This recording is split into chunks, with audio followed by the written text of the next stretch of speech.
Okay, so let's talk about Necrosmith. This game just came out. This game just came out July 13th, 2022. It was developed and published by Alawar Premium. This game is only $2.99 US, so forgive me if if I do say some things that are just not that great about it. But for its price, I think it's fun and it's charming. Let's just say that it's no mega hit like Vampire Survivors, where that game is like what, also $2.99 ish, maybe like $1 or so less, and that game is gold, man. That game is very addicting. It's very fun. It's gambling. It's just a lot of tension. It's a lot of upgrades. It's cool.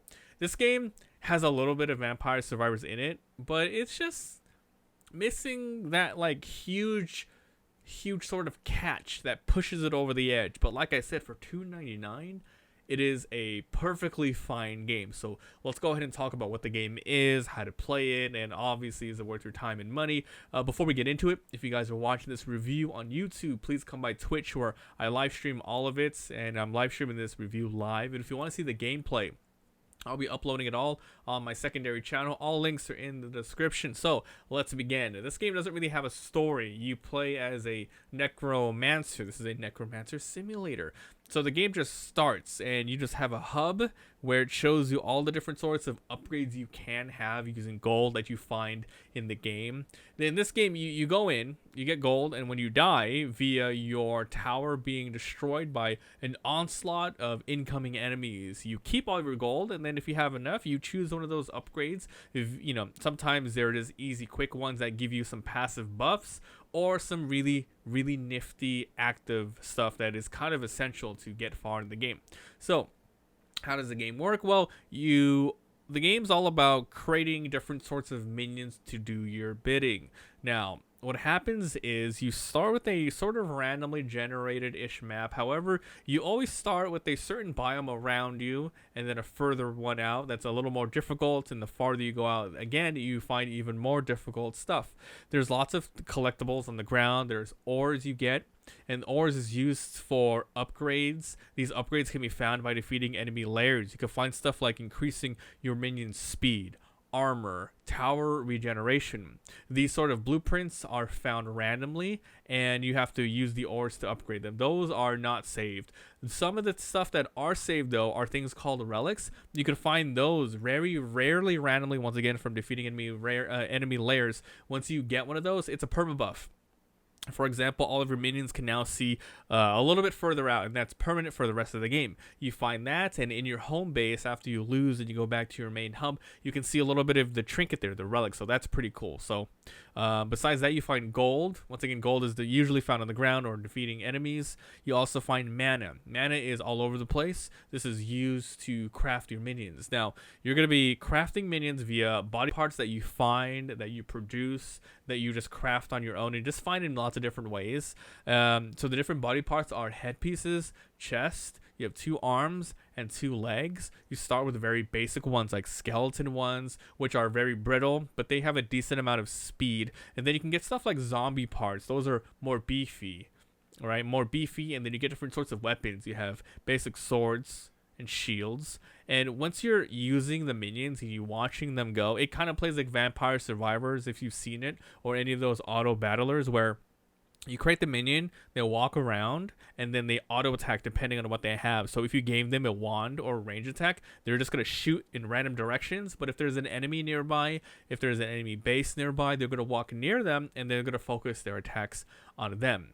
Same thing as if you use a shield. They're just going to run up as close as they can, and the shield activates and it pushes things back. So the more powerful the part is, the more mana you're going to be using. So, basic skeleton, you do the whole head to toe skeleton pieces, very weak minions, easy to throw out, maybe 10 or 20 mana. You get some really powerful orc mages with cool ass like lightning attacks. Maybe you can go up to like 50 to 100 mana a piece. So you can save up mana and make the good one, or you can go ahead and make a mishmash of different pieces, and hopefully, you got what you work with, and you just gotta use what you got.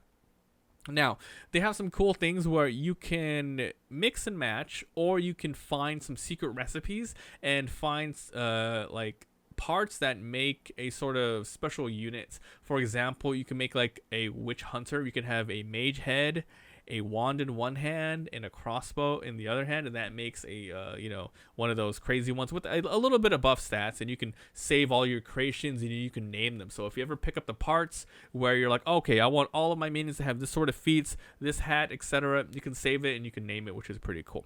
So you get parts by collecting outposts on the map and getting gold outposts and then etc. How do you get it? You pretty much just craft your minions and you walk over there. Once you craft a minion, you can either have them in your base and you can release them at any time, or you can release them ASAP and then they just go out and they do their own thing. This is one of the really bad parts about the game, in my opinion. There are some sort of tricks you can do and spells and different sorts of mechanics you can unlock to influence your minions better to do your bidding. But at the moment, before you get any of that, it's a pretty bad first impression of how they work. You throw them out and then they just walk anywhere. They explore the map, and like I said, the further you go out, the more difficult types of enemy layers and outposts that you're going to find. Now, they can defeat enemies easy for the most part, especially if you got a lot of range sort of minions. They're going to take them out. But once they start going a little bit further out, and there's no rhyme or reason, it seems like whenever there's anything they can attack, they will walk all the way across the map, and they will, even if it's not even defending your own base. So they will attack all the minions instead of attacking an outpost, which is permanently spawning the minions at regular intervals. That's a little crappy, right? What you can do is you can control your minions manually. So think Vampire Survivors. You could use the WASD to move around. You click on any one of your minions, the camera will move over to them, and then you're just going to be controlling them. They will be auto attacking. You can kite around enemies. You can choose which ones to pick up, which items to pick up on the ground, which sort of outposts to grab for resources, and defeating the enemy layers, which is really important. However, you can only do one at a time. I'm not sure if you can do multiple later, and I would have to say if you can do multiple later, it's a long time from like what I played, and you're not going to see it. But you do one at a time, and guess what? The game ends, or each run ends, I would say, when your base gets destroyed. So if you expand the map too quick, you're going to be unlocking a lot of enemy outposts, and once they're revealed, they just send in minions after minions after minions to attack you. And that's not good, because you don't have control over your minions that well. Once you craft them, and you can't craft a lot at a time, you are really limited by not just your mana, but your body parts. If you don't have enough legs, you can't craft the minion. If you run out of mana, you can always right-click you can right-click any of your extra body parts and turn it into mana.